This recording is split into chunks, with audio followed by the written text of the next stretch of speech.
Eu gostaria de chamar para compor nossa primeira mesa redonda com o tema Interface Fé e Ciência nas práticas diárias dos profissionais de saúde, o Dr. Ismael, psiquiatra, e a doutora Thalita, psicóloga especialista em hipnose e membro da BC2.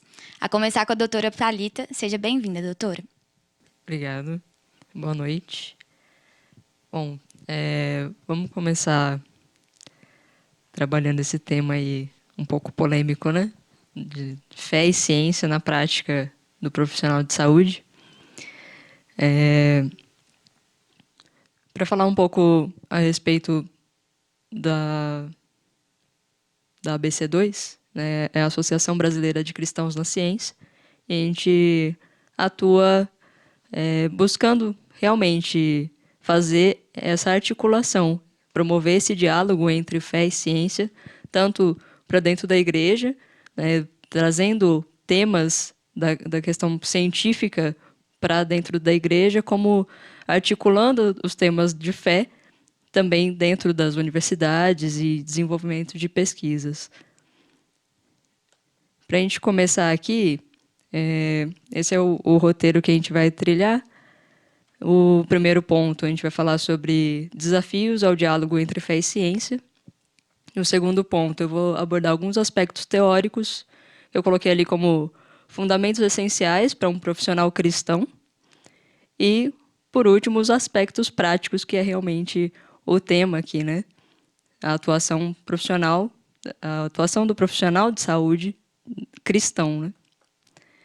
E aí, começando aí com os desafios para esse diálogo, né? Esta articulação entre fé e ciência. Eu pontuei dois desafios que são bem, eu posso considerar até fortes, né? Que a gente vê hoje. O primeiro é o cientificismo, ou seja, é uma crença, e é interessante a gente já pensar nisso, que é uma crença de que a verdade ela é baseada somente naquilo que é provado pelo método científico. Então, só aquilo que passa pelo, pelo método científico e é comprovado é tido como verdade. O que não é aprovado dessa forma é tido como algo desconsiderável, não entra como verdade. E isso é muito forte no nosso meio quando a gente pensa em ciência, né? E o outro desafio é o dualismo, que é aquela separação clássica, né, de sagrado e profano, ou sagrado e secular. A gente tem a nossa vida sagrada, que acontece ali aos domingos, durante o culto, na igreja, ou nas nossas práticas devocionais. E tem a vida secular lá, que é a partir da segunda-feira, no trabalho, está separado. São opostos que estão separados. Esses dois pontos, eles se apresentam como um desafio para essa articulação entre fé e ciência. E a gente vai entender um pouquinho, porque não dá muito para entrar em detalhes a respeito deles, mas a gente vai entender um pouco sobre como eles interferem nessa. Como eles se apresentam, né, como um desafio. E aí, partindo para os aspectos teóricos, pensando aí em alguns fundamentos que são importantes para o profissional cristão e para o profissional de saúde também, né? Mas eu coloquei profissional cristão porque abrange todas as áreas. Então, o primeiro ponto é a questão da cosmovisão cristã. E esse é o ponto principal, é a chave, né? Por cosmovisão, a gente pode entender que são pressupostos que embasam a forma como a gente vê o mundo, a forma como a gente enxerga todas as coisas. E cosmovisão, no geral, apresenta pressupostos que podem ser fundamentados, seja na ciência, como no caso do cientificismo, pode ser fundamentado na biologia, como no caso do naturalismo. E, para nós cristãos, esses pressupostos que vão fundamentar a forma como a gente vai ver todas as coisas é os princípios do cristianismo. Então, aqui a gente já quebra com essa questão do dualismo. Né? A gente já integra todas as partes da nossa vida. Então, por ter uma cosmovisão cristã, eu consigo entender que a minha vida cristã ela não se resume somente a momentos de culto ou a momentos devocionais, a momentos que eu estou reunida como igreja, mas em todas as áreas da minha vida ela interfere, ela se mostra, ela se reflete. E como eu coloquei no começo, né, que tem o desafio ali, eu coloquei 2 pontos que desafiam e a questão de como articular fé e ciência, e as tentativas aí, né? Uma das tentativas é através das sínteses.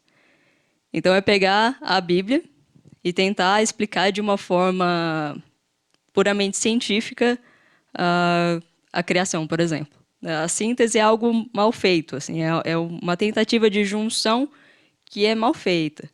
Entender que a fé e ciência trata da mesma realidade. Então, essa é uma forma correta e melhor para a gente articular fé e ciência, né? É entender que esses 2 pontos, esses 2 temas, tanto fé como ciência, se tratam da mesma realidade, só que elas enxergam a realidade por perspectivas diferentes. E aqui eu trago uma definição para a fé e uma definição para a ciência. A definição para a fé, eu vou ler aqui uma citação do James Sire. Fé é a orientação fundamental do coração, que pode ser expressa como uma narrativa ou um conjunto de pressuposições que sustentamos sobre a constituição básica da realidade e que fornece o fundamento no qual vivemos, nos movemos e existimos. Então, a fé ela está ligada a essa orientação fundamental do coração. E por ciência, a gente pode entender que é fé em busca de entendimento. Então, pensar que por trás de cada teoria científica existe um princípio, um pressuposto fundamental do coração, a ciência também tem essa crença, ela também tem essa fé. E é essa fé em busca de entendimento, em busca de conhecer o mundo, né? Em suas diversas áreas. Ainda dentro dos aspectos teóricos, aqui a gente pode ir contra, né, o mito da neutralidade científica. Ou seja, que o cientista é aquele observador neutro de um evento e ele vai desenvolver a teoria dele a partir dessa neutralidade. Na verdade, a forma como se desenvolve ciência, a forma como a ciência avança, é a partir de algo que já está posto. Né? Pega uma área específica, um objeto de estudo específico, vê o que já tem estudado a respeito daquilo, e a partir desse estudo prévio, se desenvolve novas hipóteses, e às vezes essas hipóteses elas são totalmente baseadas na fé. A gente não sabe como que o que vai dar de resultado na pesquisa. Então, o ponto de partida da investigação científica tem esse ponto de fé também. E não é algo totalmente neutro. Né? E aqui é um ponto importante, que o acreditar foi desacreditado. Todas as coisas foram reduzidas ao estado da objetividade. Então, a fé foi retirada dessa articulação da ciência. Né? É como se fosse o fato pelo fato em si, algo puramente objetivo. E, na verdade, a gente sabe, a gente consegue entender que tem esse aspecto da fé por trás. E, com isso, né, pensando lá desde do que foi abordado aqui em relação à cosmovisão, a gente pensa que fé e ciência têm mais uma perspectiva de complementaridade do que de rivalidade. Então, a ciência ela tem as suas limitações dentro de cada área. Chega a algum ponto que a ciência não consegue explicar, ela não consegue explicar tudo o que existe no cosmos. Né? E a fé ela complementa essa parte também. E a ciência ela não está fora da fé. A ciência ela se aplica à nossa fé também. Ela complementa a nossa fé. E é legal pensar que Deus é a condição de possibilidade para todo conhecimento. Então ele deixou as coisas, ele deixou a sua revelação para nós, através da palavra, através das coisas criadas, mas ele também permite, através da graça comum, que a gente conheça e investigue tudo que existe. Então, ele é a condição para que a gente conheça todas as outras coisas, né? A ciência, né, as investigações científicas, as experiências científicas, elas se aplicam e estão dentro da fé também, elas não se excluem, né? E partindo agora para os aspectos práticos, e aqui, nesses aspectos práticos, eu dividi em 3, que eu vou falar do profissional cristão, do profissional de saúde cristão e do profissional de psicologia cristão, que está mais dentro da minha área, né? Pensando num aspecto geral, do profissional cristão, quais pontos práticos que são importantes que a gente pense e que a gente busque, né? O primeiro, entender a nossa vocação, né? Entender aquilo que nós fomos direcionados para fazer e para desenvolver na nossa vida. Lembrando da integralidade, lembrando que não existe essa separação de sagrado e secular, né? Como tendo uma vida integral, como que a nossa vocação se aplica nisso, né? Entender a nossa vocação. E o outro ponto é sondar os nossos pressupostos.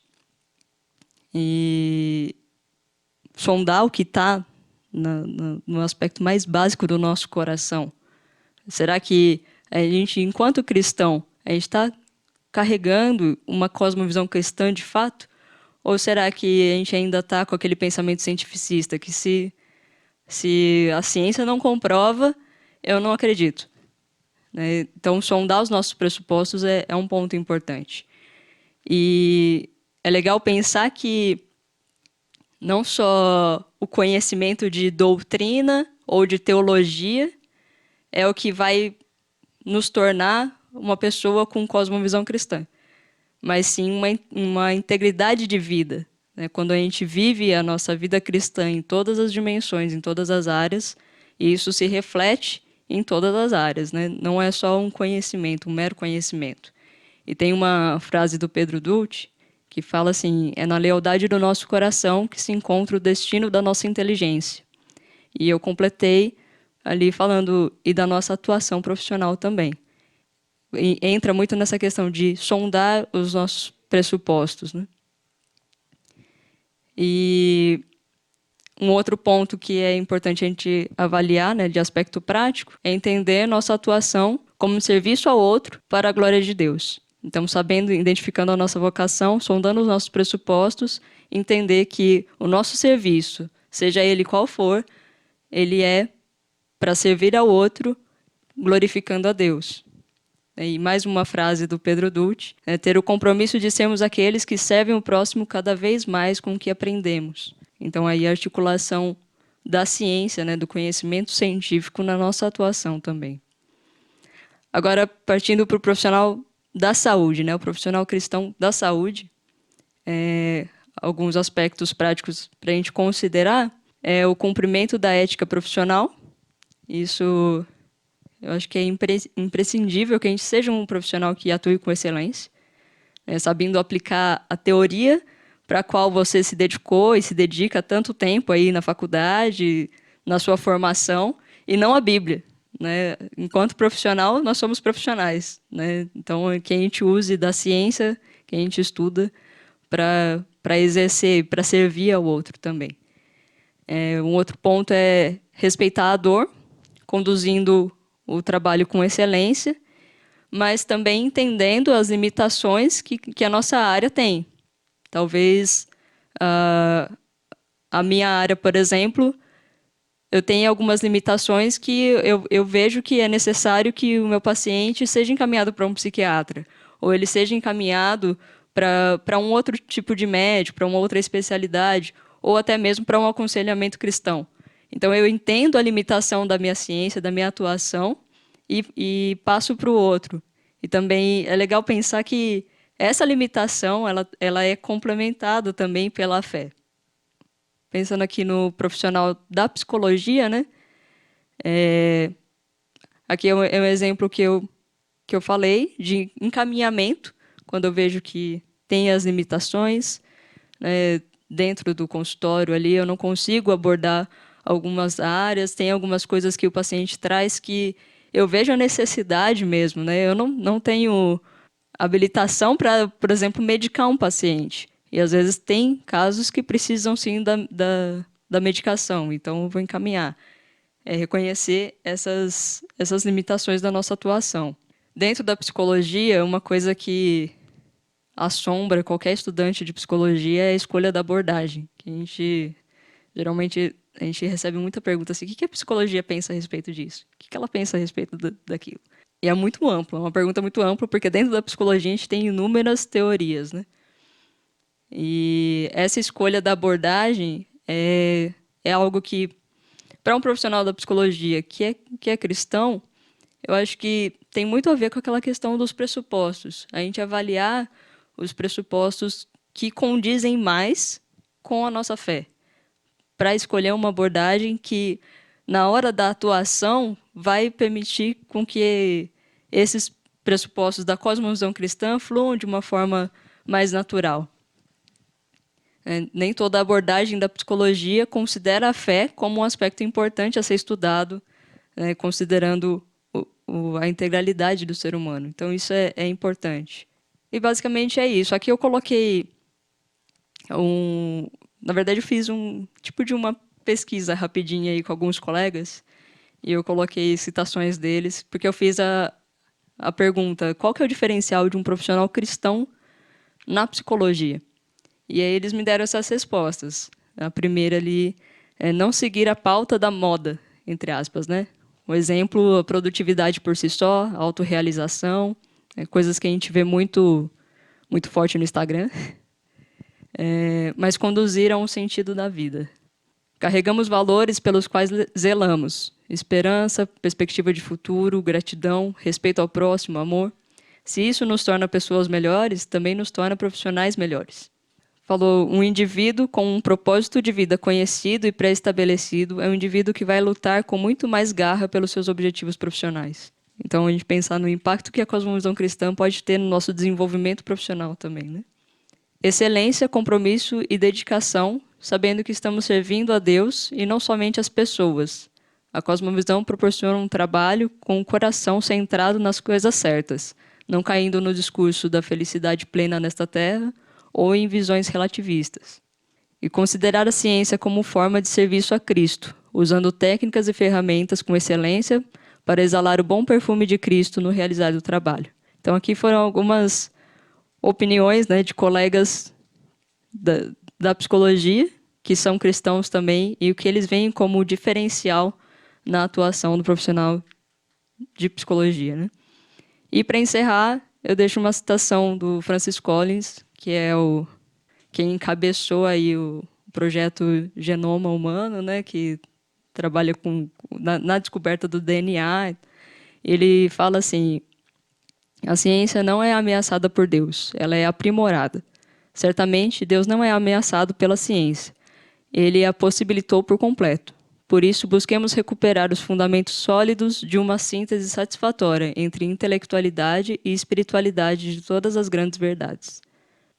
E é isso, eu deixo meu contato aqui, caso alguém queira tirar mais dúvidas. E eu acho que a gente pode continuar conversando aqui a respeito desse tema. Muito obrigada, doutora Thalita. Eu gostaria de deixar agora com o doutor Ismael. Fica à vontade, doutor. Boa noite. Vou aqui trazer uma abordagem um pouco diferente da Thalita. Muito bom, viu, Thalita? Me fez pensar bastante aqui, refletir um pouquinho sobre essa interface de nós profissionais cristãos. E você falou muito bem dessa conexão, dessa barreira que não deve existir entre a fé e a ciência. Mas aí na minha abordagem aqui, aproveitar que você já colocou tão bem o outro lado, eu vou colocar um pouquinho sobre a inteligência espiritual para a gente exercer a nossa atividade profissional. Isso sempre foi uma preocupação das pessoas, como ser bem-sucedido, como exercer um trabalho, como conquistar as coisas. E tem muita gente que está assistindo a gente que está muito angustiado, que tem dúvidas vocacionais, que não sabe quais são os caminhos para o eventual sucesso profissional. Nós, profissionais cristãos, nós temos sempre aquela demanda que, às vezes, quem não é cristão não tem, que é de levar algo ainda mais do que o nosso próprio talento profissional, mas levar a esperança, levar o Senhor, levar a espiritualidade. A gente sempre tem aquela angústia interna de como comunicar Deus neste caos. E aí eu quero falar um pouquinho sobre isso por uma história, por um salmo, que ele mudou a minha percepção de vida. Eu brinco que é um dos meus grandes mantras existenciais. Tenho colado ele nos lugares onde eu trabalho, porque ele é, para mim, um testemunho vivo de como exercer a fé no dia a dia e como quebrar um pouco também esses conceitos. Então, eu vou ler aqui rapidinho. Vocês depois podem ler em casa o Salmo número 1, que é um salmo sapiencial lindo, que diz o seguinte, que bem-aventurado é o homem que não anda segundo o conselho dos ímpios, nem se detém no caminho dos pecadores, nem se assenta na roda dos escarnecedores. Antes o seu prazer está na lei do Senhor, e na sua lei medita de dia e de noite. Ele será como a árvore plantada junto ao ribeiro das águas, a qual o seu fruto dará na estação própria, e cujas folhas não caem. Tudo o que ele fizer prosperará. Os ímpios não são assim, mas como a moinha que o vento espalha. Pelo que os ímpios não subsistirão no juízo, nem os pecadores na congregação dos justos. Pois o Senhor conhece o caminho dos justos, mas o caminho dos ímpios perecerá. Esse salmo ele traz para nós profissionais, eu vou colocar aqui 5 coisas para a gente pensar. De maneira bem breve, bem rápida, mas que isso possa realmente entrar no coração de cada um que está nos assistindo, como profissional que quer exercer essa vocação em Deus. A primeira coisa é que a Bíblia coloca aqui bem claro que Deus nos fez para sermos bem-aventurados, mas não em um conflito ou não em uma negação de que a gente vai viver em um mundo corrompido. Ou seja, a gente não pode permanecer, a gente não pode andar no conselho dos ímpios, mas a Bíblia não nos garante que nós não vamos estar diante dos conselhos dos ímpios. Ou seja, a nossa existência, o nosso propósito, a nossa vocação, ela vai ter que exatamente trazer ordem em um caos que foi criado a partir do momento em que o homem resolveu abandonar a Deus. Então, nós profissionais, nós além das nossas questões técnicas, nossas questões científicas, nós somos chamados a trazer uma ordem a esse caos, a tentar mostrar algo diferente, a tentar impregnar as pessoas com um caminho que ele é diferente da cultura que nós vivemos. E aí a gente entra assim, sempre num choque, porque ser cristão, caminhar como profissional cristão, vai ser sim sempre um sistema de choque, um sistema de embate, mesmo que em muitos momentos todas as regras da ciência, todos os protocolos científicos, todo o processo operacional, mas o testemunho como cristão da vida, da percepção da realidade, de quem é Deus, de quem sustenta a criação, de quem sustenta as leis da termodinâmica, da física, da ciência, de toda a percepção daquilo que você estuda, e isso sempre vai trazer um choque, porque a sua visão, como a Thalita mesmo diz, a cosmovisão, ela vai ser sempre impregnada por conceitos que não são aceitos por aquilo que a gente está vivendo. Então, se sinta feliz por ser, às vezes, rejeitado como profissional, se sinta feliz, às vezes, de ser criticado por posições que você sabe que elas são absurdamente científicas, mas elas não são aceitas por questões morais, ideológicas ou questões que as pessoas não conhecem, porque esse embate, esse choque, a Bíblia diz que ele iria existir, mas que seria bem-aventurado as pessoas que não andassem por esse caminho dos ímpios. Ou seja, esse choque ele é real, ele vai existir, mas a Bíblia diz que ele vale a pena. A segunda coisa que a Bíblia diz que é muito interessante, e aí eu falo da inteligência espiritual, que é o versículo 2, que antes o seu prazer está na lei do Senhor e nela medita de dia e de noite. A gente tem uma impressão que vai ser uma boa residência, que vai ser uma boa formação, que vai ser fazer a melhor formação de PhD no melhor lugar do mundo. Todas essas coisas são importantes. Mas a Bíblia deixa bem claro que o princípio para que alguém seja bem-sucedido, o princípio em Deus para que a gente possa exercer a nossa vocação, tem que partir, acima de tudo, de um processo de conexão espiritual. a leitura da lei do Senhor, o prazer na lei do Senhor, a ideia de Deus, o conceito de Deus, a submissão a Deus, a introspecção do sagrado, a vivência espiritual, ela tem que ser o primordial, ela tem que ser a essência da sua rotina, ela tem que ser a essência do seu dia a dia.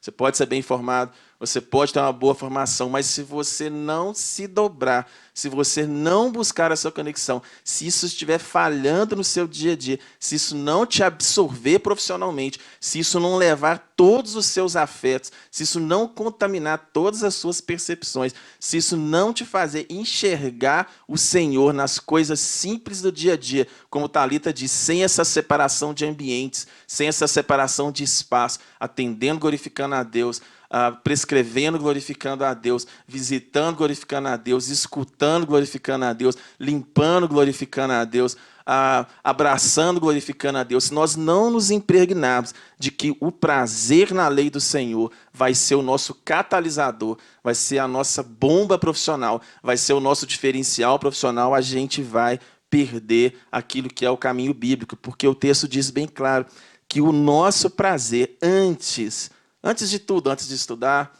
antes do interesse pela formação, antes do interesse de crescer profissionalmente, antes do interesse de ter bens financeiros, antes de tudo, o nosso prazer tem que estar na lei do Senhor. E aí eu faço essa reflexão, o quanto da vivência de cada um de vocês está na lei do Senhor.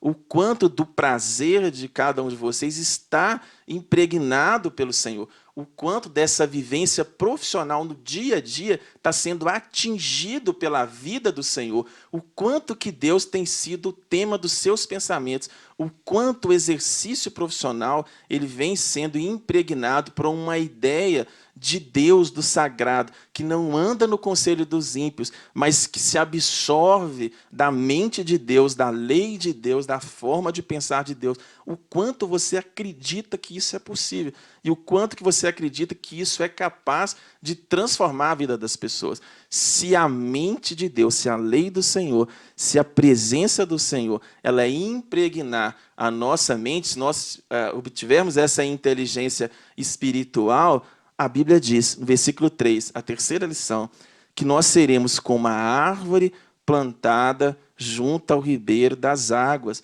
e que no tempo certo, na estação própria, ela dá o seu fruto, e cujas folhas não caem. Ou seja, o caminho da conexão na mente, da inteligência espiritual. Thalita disse aqui a frase do Pedro Dutti, a submissão, né, da nossa inteligência ao Senhor, ela é um princípio, mas que vai fazer com que no tempo de Deus, nos processos de Deus, nos caminhos de Deus, nós vamos frutificar. O texto deixa bem claro que não vai ser um processo automático, que não vai ser um processo, às vezes, tão linear, que não vai ser um processo, às vezes, rápido. A árvore plantada junto ao ribeiro das águas, ela vai dar o fruto no seu tempo. Então você, às vezes, vai ter fases de formação, você vai ter fases onde vai ser, onde a sua absorção vai ser mais na base intelectual, na base educacional, e às vezes você está um pouco preocupado de como ser um profissional que impregna, que exerce essas mudanças, que modifique a realidade, que você possa ter essa paz, que fazendo o passo 1, fazendo o passo 2, o passo 3, o Senhor, ele garante que as coisas vão caminhar profissionalmente, ele vai encaixar, ele vai direcionar a sua carreira, ele vai direcionar a sua caminhada, ele vai direcionar os seus afetos, ele vai inclinar o seu coração de modo a fazer com que no tempo certo você dê o fruto na estação própria e que esses frutos vão ser persistentes. Os frutos de Deus vão ser folhas que não caem. Os frutos de Deus vão transformar vidas. E aí este é um princípio que nós temos que ter em mente. Paciência, calma e tranquilidade. E aí o texto termina, que tudo que ele fizer prosperará. Não quer dizer que nós teremos aquilo que são as nossas ambições, mas se nós tivermos os afetos de Deus impregnados pela lei dele, os conflitos entre fé e ciência, eles serão reduzidos, porque nós seremos testemunhas de operar O modo operante de Deus, nós seremos testemunhas para a ação de Deus usando a mente de Cristo, usando o intelecto de Cristo. Diante da dúvida da ciência, diante do conflito da ética, diante do conflito profissional, diante daquilo que a ciência aparentemente questiona ou vai de maneira contrária à fé, a angústia existencial, a dor que você vai ter, a dificuldade de romper essas barreiras, ela vai ser suprida porque a sua mente continuará tendo a experiência espiritual, ela continuará tendo a inteligência espiritual.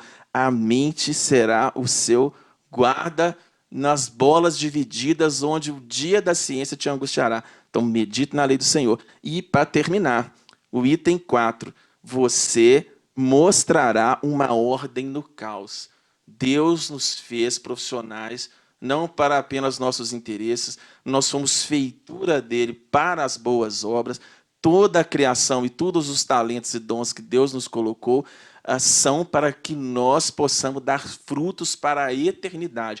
O nosso objetivo profissional é, sim, aliviar dores imediatas, é, sim, curar, é, sim, tratar, é, sim, trazer esperança, é, sim, trazer paz, mas isso tudo vai trazer, sim, um testemunho onde as pessoas vão ver a diferença entre o justo e o ímpio. Os ímpios não são assim, eles são como a moinha que o vento espalha. Então, mesmo que às vezes possa parecer contraditório na sua vivência profissional, mesmo que às vezes possa parecer contraditório na sua vivência profissional, que o sucesso parece não te alcançar, ou que às vezes o profissional do lado, à esquerda ou à direita, que não serve ao Senhor, aparentemente ele vem estando bem-sucedido. Quando o seu coração está guardado na lei do Senhor, você vai ter a convicção do versículo 6, que o Senhor conhece o caminho dos justos, mas o caminho dos ímpios perecerá. Deus tem prazer que você exerça a justiça. Deus tem prazer que você organize a vida. Deus tem prazer que você seja um testemunho vivo. Deus tem prazer que você transforme a realidade. Como Thalita disse, com palavras, com ações, com uma integridade, com uma vida de continuidade, que não há santo, não há profano, não há espaço, não há ambiente, não há lugares delimitados onde a ciência e a fé elas são separadas, mas onde todo o seu intelecto ele é submetido a Deus. Então fica um pouco essa meditação no Salmo 1, que nós profissionais nós possamos pegar e nos deter principalmente nesses dois primeiros pontos que eu coloquei. Termos a mente do Senhor, meditarmos na lei dele, impregnarmos da inteligência, submetermos ao Senhor para que ele possa nos usar nas nossas capacidades cotidianas. Então, Thalita, é muito bom a abordagem dela e eu concordo que não há essa contradição entre ciência e fé, mas essa contradição ela só morre se a gente conhecer o autor da ciência, porque se nós não o conhecermos bem, nós vamos viver sempre esse dilema da angústia, que ele vai ser sanado quando a lei do Senhor impregnar e transformar as nossas angústias em convicções que são, antes de tudo, espirituais. Amém? Amém, uai. Muito obrigada, doutor Ismael. A gente sabe que esse tema, né, esse conflito entre a ciência e a fé não é de hoje. Sempre na história, sempre houve esse conflito e sempre um dos lados prevaleceu. E a gente tem um dos exemplos que abordaram esse conflito foi um escritor, John Lennox. Ele escreveu um livro que chama Por que a ciência não consegue enterrar Deus? Essa é a pergunta do título do livro dele. E eu gostaria de hoje passar essa pergunta para vocês. Começando com a Thalita. Thalita, no seu último slide abordou um pouco essa pergunta, mas eu queria que você contasse. Por que você acha que a ciência não consegue enterrar Deus? Bom, é um bom questionamento, né?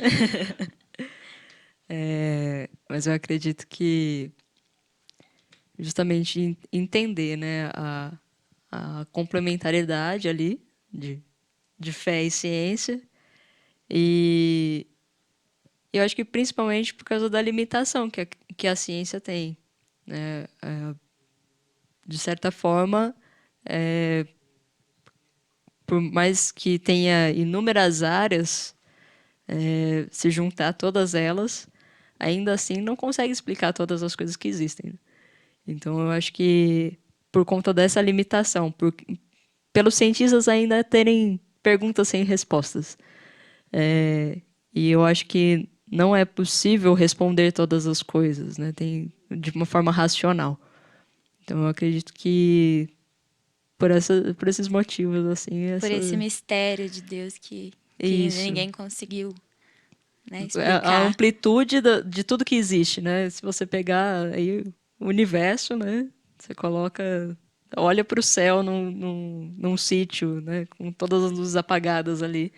Você se sente desse tamaninho assim, e você fala, nossa, isso é imensurável. Ainda não conseguiu mensurar a dimensão disso tudo, né? E aí, articulando com a questão da fé, né? Da fé cristã, que fala lá em Isaías que Deus mediu os céus a palmos, né? Então, poxa, Quão além da ciência que vai, né? parece que a gente é um pouco arrogante nesse sentido, né? O ser humano vai ser capaz de explicar todas as coisas, né? Doutor Ismael, o que você acha aí? Eu acho que nós temos duas questões. A primeira é que Deus, a ideia de Deus, o conceito de Deus, da espiritualidade, ele não vai morrer, porque a própria Bíblia diz que Deus colocou a eternidade no coração do homem. Então, eu sempre brinco que ninguém nasce ateu. A gente nasce clamando ou buscando um Criador. A gente pode até tamponar isso em uma busca desenfreada pelo saber, por qualquer coisa, mas a gente clama assim por uma conexão com o sagrado, porque Deus nos fez assim. Então, se o Criador nos fez com essa programação de nos voltar, que Deus nos colocou à eternidade, vai sempre existir no ser humano uma busca pelo transcendente, uma busca para aquilo que não é materializável. Você vê que os modernos, eles achavam que a razão ia suplantar tudo, que nós estaríamos hoje, em 2020, com um nível de progresso social, emocional. A própria psicanálise, quando ela começou na questão do auge da modernidade, todos achavam que essa ideia de Deus iria morrer, e hoje nós nunca tivemos tanta espiritualidade impregnada no mundo como nós temos hoje. E a segunda coisa, acho que, como Thalita disse, a ciência apenas mostra, ela tenta tatear os processos da criação de Deus. A Bíblia diz que Deus é que sustenta todas as coisas, que Ele sustenta todas as coisas pela palavra do seu poder. Um físico, ele estuda, ele pode entender os átomos, ele pode entender a termodinâmica, ele pode entender todos esses processos biológicos, mas ele sempre vai ter uma limitação, porque há uma riqueza, né, os céus que proclamam, que ela é impossível de ser estudada ou impossível de ser mensurada. Haja vista que muitos acabam se tornando, deixando o ateísmo, à medida que, quanto mais estudam, eles veem a observação de que há uma limitação à razão humana e há um entendimento da aleatoriedade, né? Deus fez questão de deixar bem claro que existe um design inteligente, que existe algo programável, que existe algo que foi pensado. Então, a ciência ela não vai conseguir, pela via da naturalidade, ainda que ela seja importante, que ela manifesta muito das obras da criação. Eu digo que a ciência ela revela a grandeza de Deus à medida que ela aprofunda, mas ela sempre vai ter esses barrar que a Thalita colocou.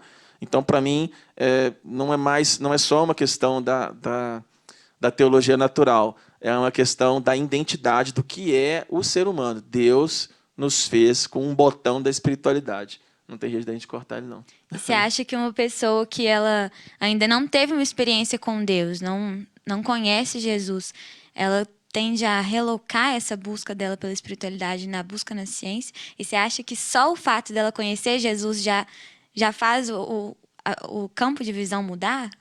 Eu penso o seguinte, que a gente tem vamos colocar lá, a gente tem uma pulsão, se a gente for brincar, uma pulsão religiosa. Acho que a gente clama, assim, pelo sagrado.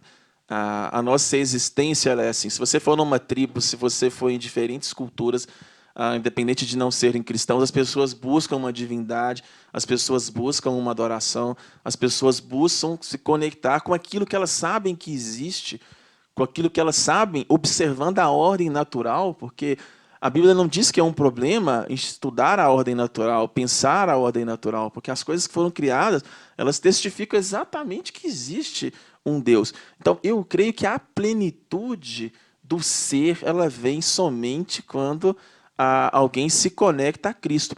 Até porque, biblicamente, todos os tesouros da sabedoria, está lá em Colossenses, e do entendimento, eles estão ocultos em Cristo. Então, eu não acredito, eu acho que a potencialidade máxima de um ser humano, ela é atingida quando ele está em sua conexão com Cristo. Não quer dizer que alguém não possa criar uma vacina para coronavírus, não quer dizer que alguém não possa fazer nenhuma coisa cientificamente que seja boa, pela graça comum, tudo isso é possível a todos, mas todos não sabem que isso só é permitido porque há um Deus que sustenta as leis naturais.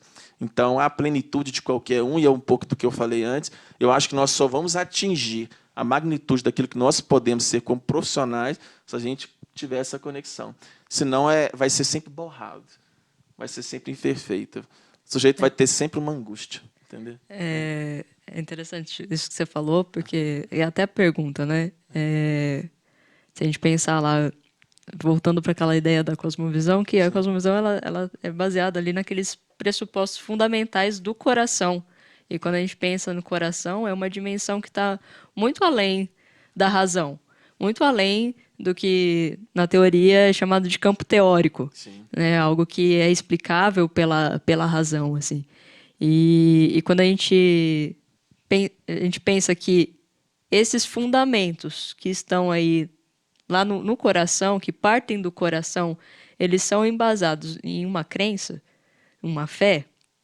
Essa fé ela pode ser tanto em Cristo como em qualquer outra coisa. Então, sim, sempre tem essa dimensão que a gente pode chamar aí de espiritualidade, né? Essa dimensão da crença, da fé, que vai conduzir a forma como a pessoa vai pensar todo o resto, como ela vai enxergar todo o resto, seja ela na fé verdadeira em Cristo ou de uma maneira idólatra, né, em qualquer outro aspecto da criação. Vem de nascença, então, né? Isso que ela falou é importante, que a gente acha que a ciência é uma coisa neutra, mas não existe campo neutro na questão do conhecimento. Todo mundo tem uma fé, entendeu? Pode ser fé na ciência. Pode ser fé em não ter fé. Em não ter fé. Fé em mas nada, é né? É um campo de Verdade. sabedoria. Né? E ainda nessa onda, né, da ciência explicar as coisas ou não explicar, vocês acham que a ciência ela consegue explicar a nossa fé e explicar as nossas experiências com Deus? Porque, vou dar um exemplo, o delírio. Um dos conceitos de delírio é isso, dele ser irredutível, de uma pessoa que está delirando, você não consegue falar com ela que não é verdade. Ela acredita fielmente naquilo e é uma coisa que ela é associável, então não acontece com todo mundo, acontece só com a pessoa que está delirando. E isso querendo ou não, tange um pouco as características de uma experiência com Deus. Ninguém te retruca e você também não é todo mundo que está tendo aquela experiência, é sua. Vocês acham que a ciência ela pode usar desses argumentos, desses conceitos para tentar explicar a nossa experiência com Deus? O que você acha, Thalita? Pode dar um olhar médico da coisa. Eu acho o seguinte, o próprio fenômeno religioso, ele vai passar por um hardware de processamento. Então, quando a ciência diz o seguinte, a oração ela modifica o cérebro. Nós temos várias pesquisas mostrando que pessoas que têm a prática de oração, aquilo vai modificar sistemas cerebrais e vai até induzir a ativação. Você pega alguns exames de PET, scan, mostra direitinho a ativação de áreas cerebrais em pessoas que têm práticas diárias de oração. Aí um cientista ele pode dizer o seguinte, não, isso é a prova de que isso é apenas um fenômeno neurobiológico. Não. Quem disse que as nossas experiências espirituais elas não são processadas dentro daquilo que nós chamamos de corpo? Quem diz que as nossas experiências espirituais não são processadas dentro da nossa alma? A Bíblia, por exemplo, ela diz que o espírito está sujeito ao profeta. As experiências espirituais, elas não ferem as leis naturais no sentido da expressão delas na linguagem, na fala. Uma cura envolve um toque, envolve uma palavra, envolve várias dessas questões. Então, eu creio que nós não temos que nos preocupar com isso, sobre como que é feita essa expressão. O fato, a transformação, o fruto, o efeito final, ele é o nosso objetivo, né? Nosso objetivo é trazer a ordem no caos. Lógico que há fenômenos que eles são estritamente psicossomáticos e há fenômenos que eles são de ordem de intervenções no campo da espiritualidade, que são ações diretas, que nós podemos chamar de milagres, ou podemos chamar de curas espirituais, ou qualquer outra coisa. Mas tudo isso vai, a grosso modo, passar por um processamento também biológico, vai passar por um processamento da linguagem. Então, ninguém tem uma visão espiritual sem enxergá-la na sua alma. Jesus ele faz uma cura com o cego muito interessante, que ele faz uma cura, a cura já tinha acontecido espiritualmente e ele não estava vendo direito, né? Ele não estava percebendo direito. Espiritualmente, a cura já tinha acontecido. No campo da dimensão espiritual, ela estava certinha. E aí ele vê, Jesus pergunta, como que você vê? Aí ele fala assim, eu estou vendo uns homens borrados, tipo uma diplopia, assim, né? Aí Jesus não fica satisfeito com aquilo. Jesus queria que ele saísse do âmbito do espiritual apenas e tivesse aquilo na expressão, eu quero que você enxergue.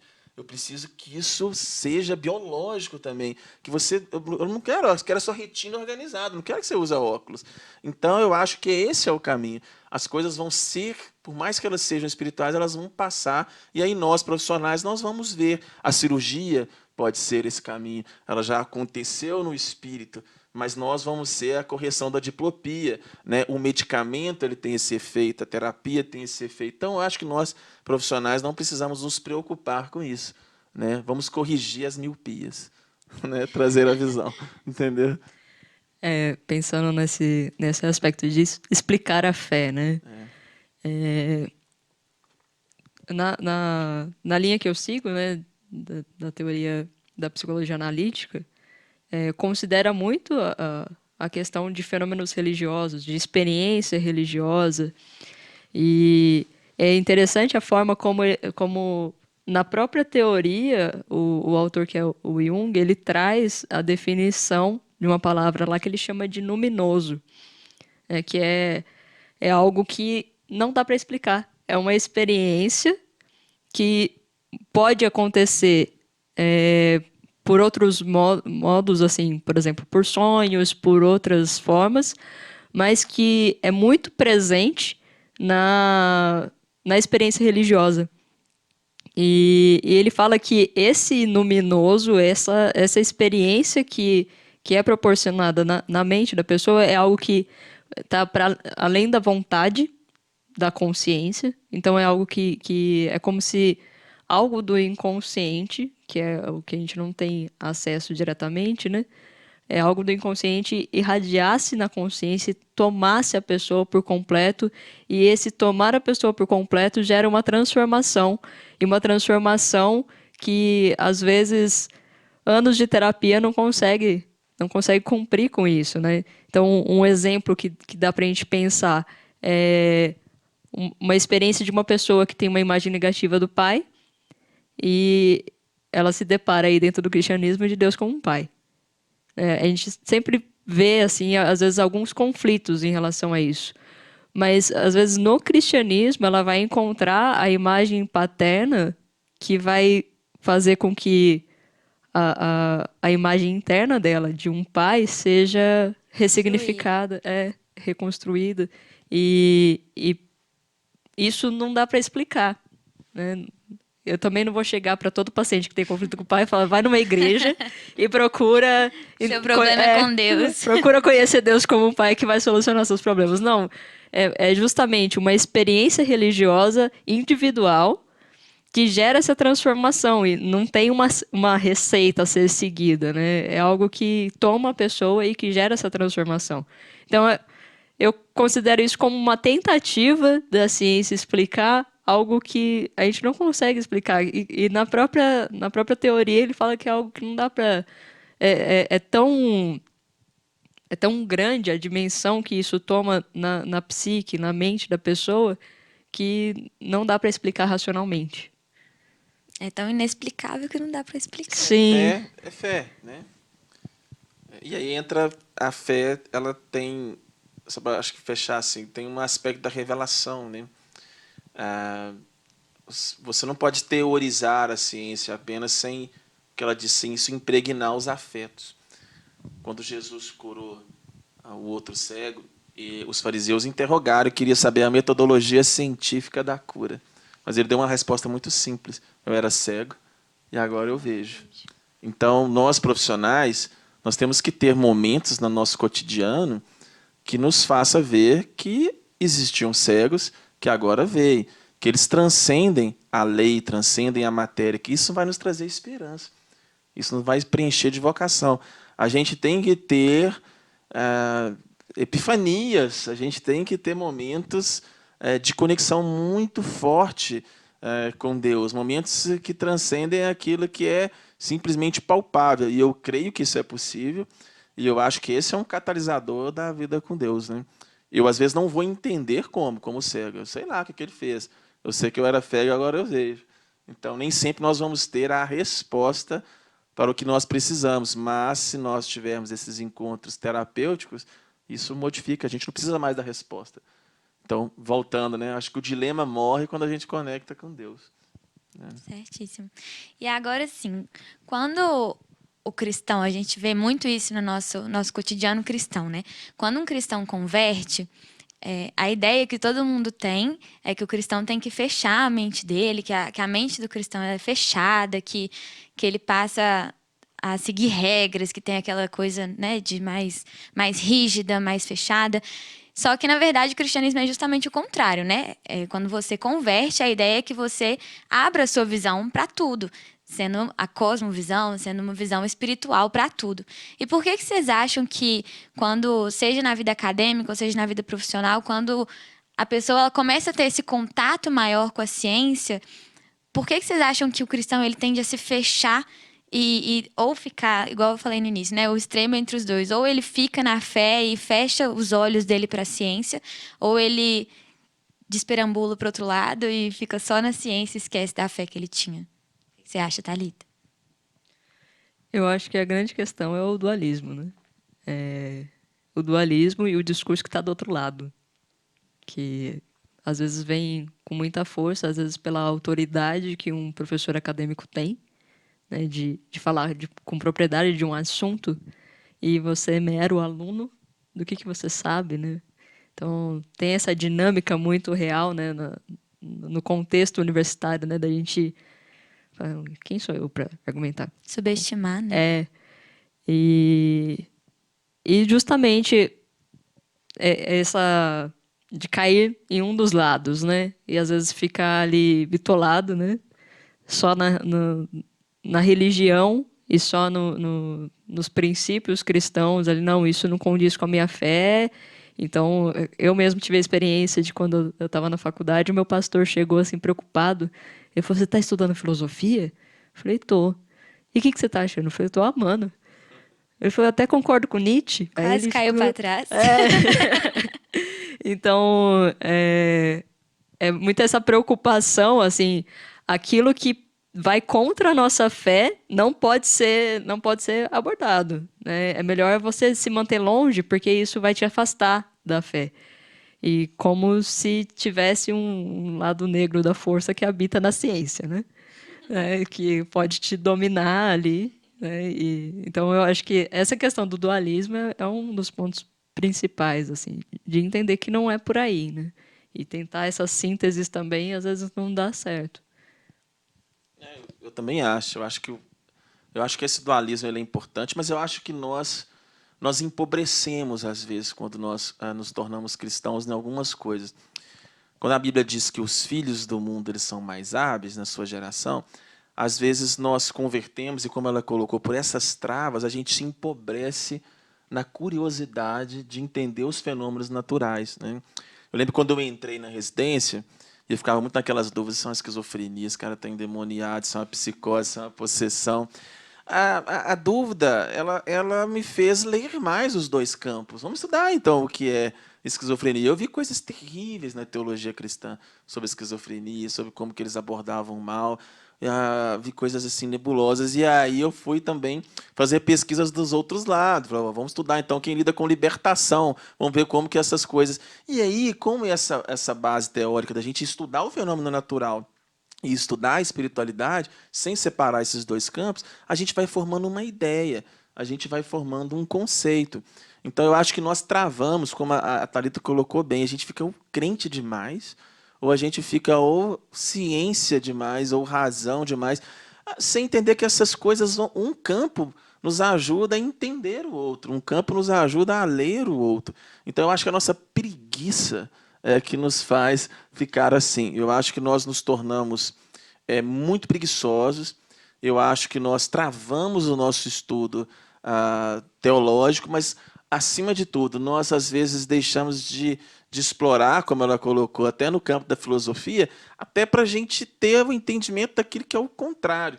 Então, a ciência ela aumenta a nossa fé, ela traz mais convicção de fé, ela reforça as nossas bases espirituais, quando ela até mostra que ela tem pontos cegos, que ela tem pontos falhos.